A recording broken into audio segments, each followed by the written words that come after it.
The good, the bad, and the chaotic. All of it covered tonight in a review of how emergency workers handled the historic Halloween flooding. Yeah, KITV's Melanie Lofton was there. And Mel, I understand the fire department and some 911 call takers were sent home. It sounds shocking, doesn't it? But yes, that's what one of the fire chiefs and the 911 commander told the Public Safety Commission here at City Hall earlier today. They said they thought the floodwaters were receding, but it turns out the worst was yet to come.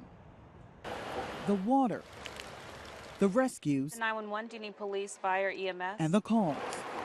Devastating floods, and when seconds count, a not-so-perfect response. I was told that that there were boat crews that were asking to come into work earlier that evening and were turned down. Austin Fire Chief Harry Evans says what he was told is true. And the belief was at that time that the waters were receding, call volume was heading down. Commander Julie O'Brien says the reduced call volume caused the 911 center to send some call takers home.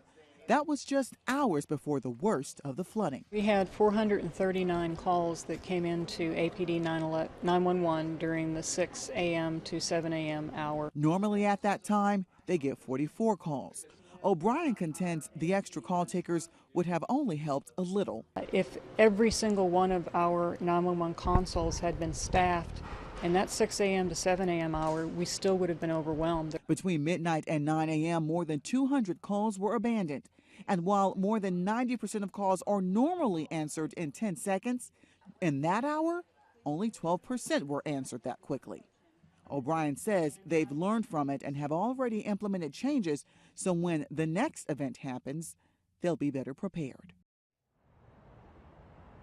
Now, the fire department and the 911 center were not the only agencies that had some challenges responding to the Halloween floods. APD, for example, did not get their helicopter up until 9 a.m. in the morning. And even once they did, it didn't have a rescue basket, so they only could survey. They couldn't really help anyone.